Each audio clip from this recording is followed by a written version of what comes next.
ሰላም ጤና ይስጥልኝ። ውድን የተከበራችሁ የቻናሌ ቤተሰቦች እንዴት ናቸው? እግዚአብሔር ይመስገን እኔ በጣም ሰላም ነኝ። ዛሬ የመጣሁበት ምንድን ነው፣ በስደት ስንት ዓመት ቆይታችኋል? በቆያችሁበት ዓመታት የስራችሁ ውጤት ምንድን ነው? እና እኔ ስደት ትንሽ ቆየት ብያለሁ። የሰራሁትን ደግሞ በቪዲዮ አሳያችኋለሁ ማለት ነው። እና ለመክራችሁ ያሰብኩት ምንድን ነው፣ ሁሉም ነገር ጊዜም ያልፋል። አንዳንድ ጊዜ እንለፋለን፣ ግን የለፋንበት ነገር አልባሌ ቦታ እናውላለን።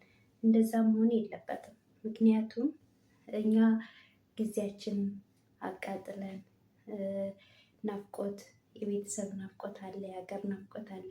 እሱን ችለን ለመስራት ለመለወጥ እስከወጣን ድረስ አላማችንን በአግባቡ ምግብ ላይ መዋል አለብን ማለት ነው። እና የሆነ የሚያምረንን ነገር ዝም ብለን ባንገዛ፣ ያንን የሰራነውን ነገር ተግባር ላይ ብናውለው፣ አንደኛ ወይ ቦታ ብንገዛበት ወይ ቤት ብንሰራበት በጣም አሪፍ ነገር ነው ብዬ አስባለሁ፣ እንደኔ ማለት ነው። አንዳንድ ጊዜ ቆይ ዛሬ ሰራና የዛሬ ወር እያልን ዛሬ የሰራነውን እናጠፋውና የዛሬ ወር ደግሞ ያንን ገና ወሩ ሳይደርስ ብዙ ነገር እናቅድበታለን። እንደዛ መሆን የለበትም። ያንን ገና ወሩ ሳይደርስ እናቅዳለን፣ ወሩ ሳይደርስ ደግሞ ያንን እናጠፋልና ቀጣይ ወር እንደዚህ እናደርጋለን እንላለን። እንደዚህ ሳይሆን አጠራቅምን ወይ የሆነ ተግባር ላይ ሀገር ስንገባ የምናርፍበት፣ ከምንም በላይ ቤት በጣም ወሳኝ ነገር ነው። አሁን ላይ ሁሉ ነገር ውድ ነው። ቢሆንም ግን እንደምንም ብለን ቤት ብንሰራ በጣም አሪፍ ነገር ነው። ማንችል ከሆነ ደግሞ ብራችንን ቦታ ላይ ብናስቀምጥ፣ ቦታውን በጣም እየተወደደ ነው የሚሄደው። ስለዚህ ወይ ብራችሁን ወይ ቦታ ላይ ወይ ቤት ስሩበት እላለሁ እንደኔ። ምክንያት ተጠቀማችሁ ሼር በማድረግ አበረታቱኝ። ሼር፣ ላይክ፣ ሰብስክራይብ ያደርጋችሁ አበረታቱኝ። ስደተኛው እህታችሁ ነኝ እና በመቀጠል ቤቴን አሳያችኋለሁ ማለት ነው፣ የስደት ውጤቴን።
ያው እንግዲህ ቤትሽ ይሄን ይመስላል። አልጋውን ፍራሽ ነው የጎደለው።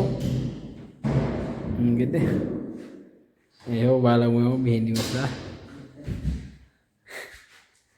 ይሄ ጋም ቦርሳለሽ አስቀድመሽ ልከሽ እንደሆነም አላቅልሽም። ሰናይት የምትባይ ጭራሽ እኔ የማገባው አንቺን ነው አትርፊ። ይሄ ቤት እንደዚህ አሳምረን አምሮበት፣ ይሄም ይኸው መስታወሻችን እየገጠመ ነው። ቡፌዋ እንደምታያት በጣም አምሮባታል። ይቺ ብቻ የሶፋ ጠረጴዛ ምስኪን በጣም አሳዝናኛለች። ሶፋ ሳይኖር ይሄ ቤት ጭራሽ ምንም አይመጣም። ምንም እንደዚህ አምሮ መሬቱ አለመስተዋት አያት ሶፋ ጠረጴዛ አታሳዝንሽም?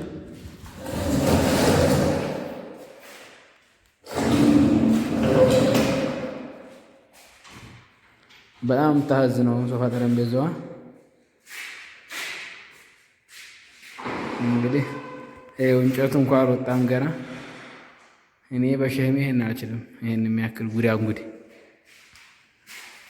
ይሄንን አመጣሁ ደግሞ እና ምንጣፉም ይሄን ይመስላል። ምን ዋጋ አለው ዙሩ። ሰው ወደው መግባት ነበረበት። እንዲህ አልቆ ፍራሽ የለውም። እንግዲህ አልጋችን